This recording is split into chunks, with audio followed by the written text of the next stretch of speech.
Olá, o Justiça em Questão de hoje fala sobre uma decisão do Tribunal de Minas que autorizou os pais de um menino de 4 anos a plantar maconha. A erva será usada no tratamento de saúde da criança. Está matriculado em uma academia? O Justiça em Questão te informa sobre quais são os seus direitos e deveres durante a prática esportiva. Diversão segura.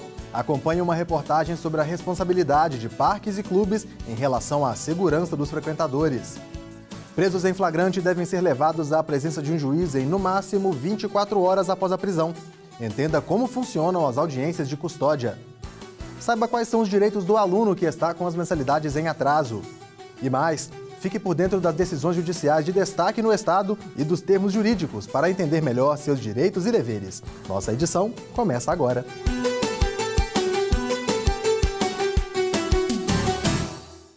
Uma decisão da Terceira Vara Criminal de Uberlândia autorizou que os pais de uma criança de 4 anos plantem maconha. A produção da erva servirá para o tratamento de saúde do filho. Confira. Através de um habeas corpus preventivo emitido em novembro no Fórum de Uberlândia, os pais de um garoto conseguiram autorização para continuar o cultivo artesanal de cannabis sativa, a maconha. O filho do casal sofre de paralisia cerebral e síndrome de West. O garoto de 4 anos chega a ter mais de 100 ataques epiléticos por dia e só as propriedades medicinais da maconha trazem benefícios à saúde do menino. O cultivo de cannabis sativa é maconha. O cultivo é vedado pela Lei 11.343/2006. O que os pais pretendiam é que as autoridades policiais se abstessem de os prender por estar cultivando a droga, maconha, com o fim de extrair esse medicamento, que se dá o nome canabiol, que é o óleo que se extrai. No pedido, que teve a concordância do Ministério Público, a família alegou que o menino era tratado com outro medicamento, que o fazia dormir mais de 20 horas por dia e provocou a perda da capacidade de mastigar e engolir. Já com o novo medicamento, o menino passou a ficar acordado por mais horas e a responder a estímulos visuais e auditivos, além de movimentar pernas, braços e não apresentar crises convulsivas. Este médico, especialista em medicina canabinoide, explica por que substâncias extraídas da maconha vêm sendo utilizadas na área da saúde. É uma eficiência muito boa e com uma toxicidade muito baixa. Isso é que torna a maconha um agente terapêutico especialíssimo, de grande utilidade e que futuramente vai ser muito mais absorvido pela população em geral, pelos médicos e mesmo de forma popular no seu uso. A decisão do juiz se baseou na manutenção da dignidade humana, prevista na Constituição Federal. A dignidade da pessoa humana é o limite positivo da atuação, enquanto o princípio da legalidade é o limite negativo. E a dignidade da pessoa humana é o princípio fundamental do nosso Estado democrático de direito. Na opinião do médico, a decisão foi acertada e precisa ser levada adiante. Então eu creio que o correto é que essa jurisprudência se firme e seja prontamente estendida a todos os pacientes que tenham as necessidades comprovadas.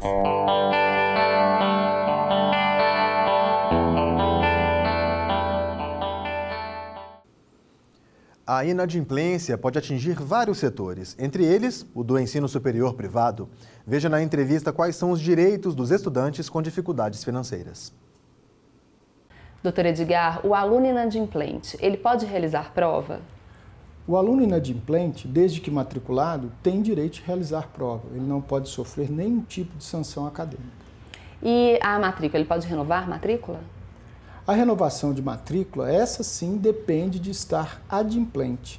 No caso do aluno que deve há mais de 90 dias, ou seja, está na condição de inadimplente, realmente pode ser negada a matrícula.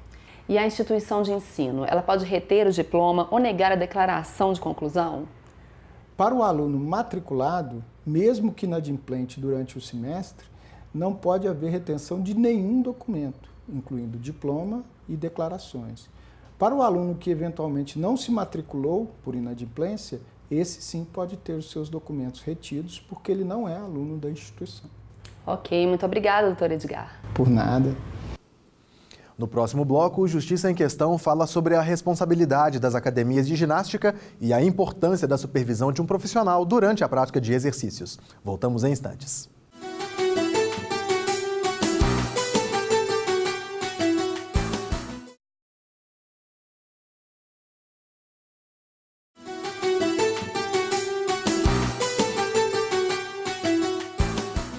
Estamos de volta com Justiça em Questão, programa do Tribunal de Justiça de Minas Gerais. É verão, minha gente, e a busca por boa forma e saúde mantém as academias lotadas. Mas será que esses estabelecimentos têm responsabilidade no caso de acidentes com alunos durante a prática esportiva? Entenda na reportagem. A prática regular de exercícios físicos é sempre apontada como a receita para uma vida saudável. Mas há riscos próprios dessa atividade. Por isso, nem só de benefícios se faz uma academia. Em primeiro lugar, é preciso que o consumidor busque uma avaliação específica para a modalidade escolhida. A academia não pode exigir avaliação médica de um determinado profissional da medicina, clínica ou mesmo desconsiderar o exame emitido pelo Sistema Único de Saúde. A primeira coisa, acho que você tem que dar um médico, né? E aí, nessa ida, o médico ele vai fazer alguns exames e vai te falar se você está apta ou não para fazer uma prática da atividade, né? Antes de contratar a prestação do serviço, o consumidor deve pesquisar também se a academia funciona de forma regular. É um direito exigir explicação e é dever da academia prestar informações claras e precisas e também manter um profissional responsável pela atividade. A atividade esportiva, a gente fala atividade física, mas o melhor é falar atividade esportiva, ela é regulamentada e ela tem um profissional que tem a competência para gerenciá-la, para fornecê-la para o consumidor, prescrevê-la de uma certa forma para o consumidor, que é o profissional de educação física. Para que eu monte um local de prática esportiva, eu tenho que ter um profissional que, de alguma forma, fiscaliza, organiza essa atividade e assina por ela também. Tem que ser um profissional de educação física credenciado no Conselho Regional de Educação Física. Ao mesmo tempo em que possui o direito de receber uma orientação adequada, o consumidor também deve respeitar os limites impostos pelo profissional e, mesmo após a aceitação para fazer a atividade, informar a academia se possui algum problema que o limita ou impede de fazer determinados exercícios, evitando assim danos à saúde, tais como estiramentos, lesões e fraturas. A pessoa, quando ela entra para fazer uma atividade física, ela deve conhecer o corpo dela, saber até onde que ela pode chegar e até onde que ela tem que... Opa, peraí, agora eu não estou tão bem, eu tenho que dar uma segurada para que eu consiga terminar a atividade. E principalmente o que a gente vê muito também é a alimentação. Então a pessoa tem que alimentar bem e estar bem fisicamente. Apesar de o serviço de prática esportiva exigir do próprio cliente o compromisso com os limites particulares do corpo, há situações prejudiciais à saúde do consumidor que decorram de uma má orientação ou erro profissional podem implicar na responsabilização judicial da academia. Quando o dano não advém da causa da prestação de serviço, ele vem de fatos alheios, não vai haver indenização. Se for demonstrado que a causa da lesão foi o serviço, aí sim a responsabilidade vai acontecer. Pode acontecer pelos danos materiais, todos os gastos que eu tive para tratar aquele problema de saúde, o tempo que eu fiquei parado sem possibilidade de exercer minhas atividades profissionais. Quando a gente fala de dano moral, a gente está falando de algo que me lesa na minha pessoa, na minha dimensão como existência, como ser. E, gente, quando o meu corpo é lesado, quando a minha integridade física é lesada, a minha pessoa, de uma maneira ampla, na sua essência, está sendo lesada. E isso gera danos morais.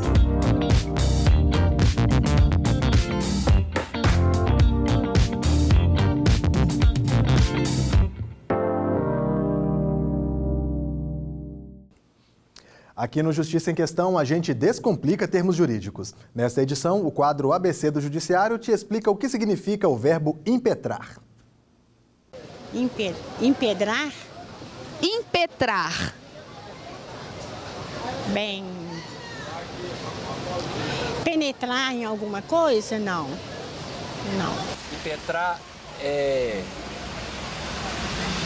tipo dificultar, proibir, negar. Algo nesse sentido. Nossa, não faço a mínima ideia. Impetrar é quando você necessita de colocar alguma coisa dentro de um processo. Impetrar, entrar com algum tipo de solicitação. Impetrar significa requerer ou solicitar a decretação de qualquer medida judicial que venha assegurar o exercício de um direito ou a execução de um ato. Por exemplo, impetrar mandado de segurança ou habeas corpus. Prevista em impactos e tratados assinados pelo Brasil, como a Convenção Americana de Direitos Humanos e o Pacto Internacional dos Direitos Civis e Políticos, a audiência de custódia garante a rápida apresentação a um juiz de pessoas presas em flagrante. Em Minas Gerais, a prática funciona desde 2015. Veja. Atendendo à Resolução 213 do Conselho Nacional de Justiça, o TJMG passou a realizar audiências de custódia.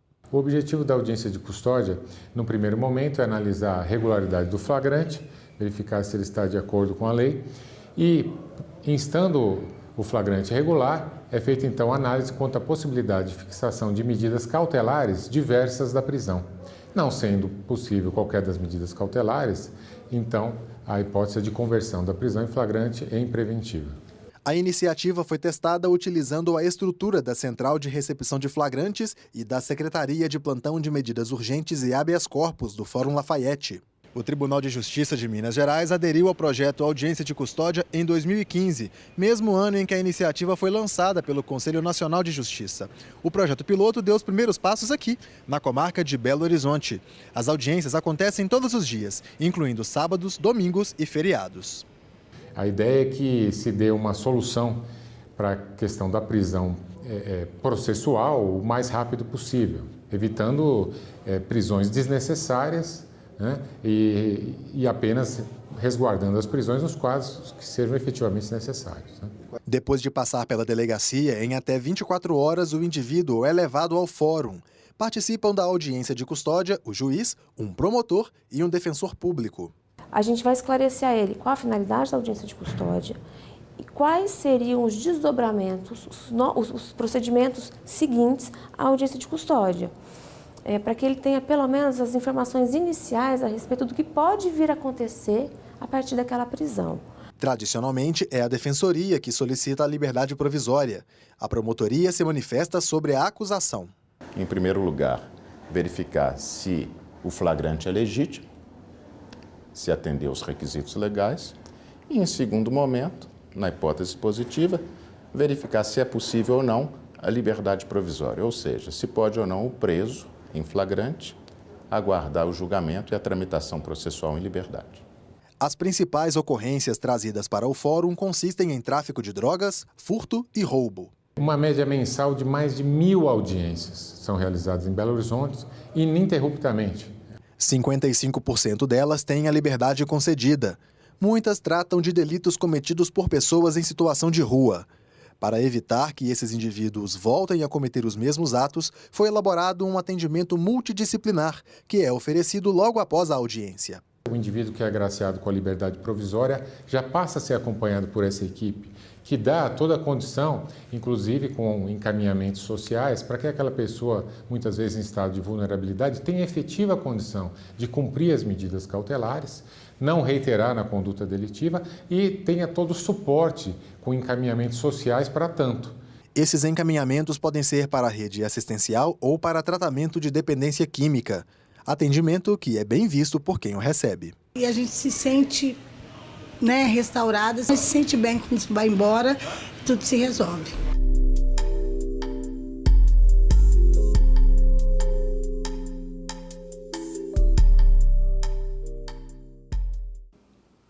No próximo bloco, o Justiça em Questão discute a responsabilidade de parques e clubes em relação à segurança dos seus frequentadores. Fique com a gente, voltamos já.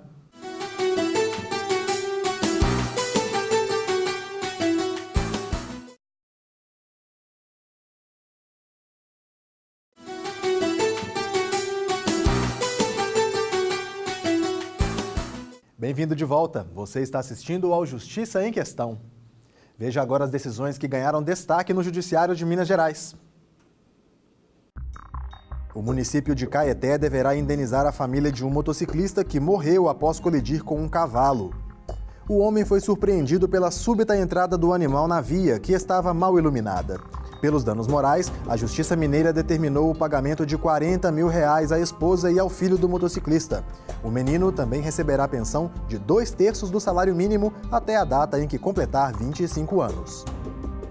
Um fazendeiro de Araguari que foi acusado de furto vai receber uma indenização de R$30 mil. O valor deverá ser pago pelo autor da denúncia.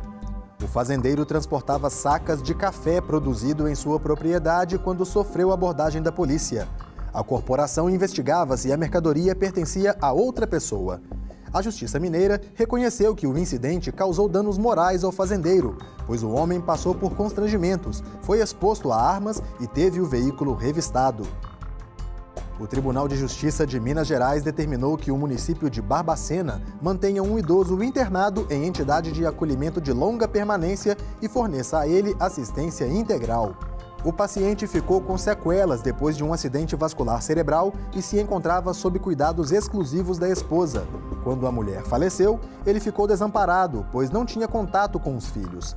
A turma julgadora da 6ª Câmara Civil entendeu que o poder público deveria providenciar estrutura para atender o idoso, porque ele corria risco e estava em situação de vulnerabilidade. Parques de diversão e clubes são o cenário ideal para momentos de descanso e lazer, não é mesmo? Infelizmente, esses espaços também podem ser palco de tragédias. Em 2018, por exemplo, um garoto foi arremessado de um brinquedo inflável instalado em um ponto turístico de Belo Horizonte. Um outro acidente em um clube na capital mineira provocou a morte por afogamento de 2 meninas. Confira na reportagem a responsabilidade dos envolvidos e como prevenir esse tipo de acidente.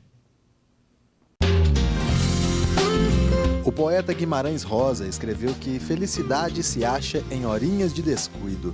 Mas, quando se fala de lazer em clubes ou parques, a falta de atenção pode acabar com a alegria. Acidentes principais que nós temos são os princípios de afogamentos, os cortes e, dependendo do local da cachoeira também, nós temos até acidentes mais graves, né? Como lesão da coluna cervical. Para evitar acidentes assim, foi sancionada na capital mineira uma lei municipal. O texto estabelece que clubes devem manter sinalização de advertência e salva-vidas nas piscinas. De acordo com este advogado, além das normas do município, outros textos podem ajudar quando casos de grande comoção, como os ocorridos em Belo Horizonte, chegam à justiça. O direito brasileiro já tem um estatuto normativo que regula regras de conduta e o dever de indenizar em situações como essa. Se a questão, por exemplo, o Código Civil, numa questão que envolve particulares. Você tem, por exemplo, na Constituição Federal, uma regra de responsabilidade pelo agente público, em razão lá no artigo 37, parágrafo 6º, que ele tem o dever da responsabilidade objetiva em relação de atos ou danos gerados no exercício de uma prestação de um serviço público. O CDC também? O Código de Defesa do Consumidor, regulando relações de consumo, que estabelece para o prestador de serviço, para o fornecedor de um determinado produto, a responsabilidade ou dever de responsabilidade para garantir segurança. Os acidentes ocorridos em Belo Horizonte acenderam um alerta para os cuidados com crianças em áreas de lazer, mas também apontaram indícios de falta de segurança nos estabelecimentos destinados à diversão. Será que a responsabilidade, de fato, é só dos estabelecimentos? Todos são responsáveis. A questão é saber quem deu causa ao acidente. A causa do acidente partiu, por exemplo, de uma negligência do pai em vigiar seu filho, o pai será responsável pelo ato do filho. A causa do acidente partiu em razão de uma negligência do estabelecimento em não gerar segurança para a criança que estava lá, a responsabilidade será do estabelecimento. Então é preciso ver o caso concreto. Vou dar um exemplo. Um clube. Se eu estou jogando bola e, em razão da partida de futebol quebra a perna, é óbvio que o clube não é responsável por isso. Agora, se eu quebrei a perna porque a grama sintética estufou e, em razão disso, meu pé ficou preso e eu tive um rompimento de ligamento ou eu quebrei a perna em razão disso, aí eu atraio a responsabilidade do clube. Por isso, é dever dos pais ou responsáveis procurar locais que tenham salva-vidas, não nadar em lugares com avisos de perigo ou poluídos, permanecer perto da margem, não saltar de locais elevados, não fazer refeições pesadas antes de entrar na água E o mais importante, vigiar constantemente as crianças, não confiar só nos equipamentos de segurança. Porque muitos pais colocam aquelas boias de braço e aquilo traz uma falsa impressão de segurança, que mesmo com as boias as crianças podem afogar, porque elas vão manter o corpo flutuando, mas elas podem projetar a cabeça para frente e vir aspirar a água, né, e acabar se afogando. Os parques de diversão também possuem regras. Em 2011, foram lançadas normas técnicas estabelecendo requisitos de segurança. Entre os pontos principais está o reparo dos brinquedos. Neste parque, em Belo Horizonte, segurança é palavra de ordem. Nós fazemos manutenção preventiva, seguindo um checklist semanal que foi elaborado pelo engenheiro que é responsável. E isso é feito semanalmente e gera documentos, né? A gente gera um laudo semanalmente desse material todo. Nós fazemos esses exames de imagem, esses ultrassons, para garantir. Isso é uma preditiva, né? Uma manutenção preditiva, que é uma manutenção que nos faz enxergar coisas que a gente não consegue visualizar, né? Que é fissuras, início de trincas internas dentro dos eixos. Além da manutenção, há placas orientando se o cliente tem a altura ideal para entrar no brinquedo e esclarecendo o que é proibido. E, é claro, vale seguir a dica de quem entende do assunto. Se observar falta de cuidado com os brinquedos, desconfie. O brinquedo tem que estar bem conservado, pintado, nível de ruído, né? Tranquilo, porque se tiver com um ruído muito alto, estalos e coisas assim, há de se preocupar. Fique atento, porque mesmo se tratando de espaços destinados ao lazer, com segurança não se brinca.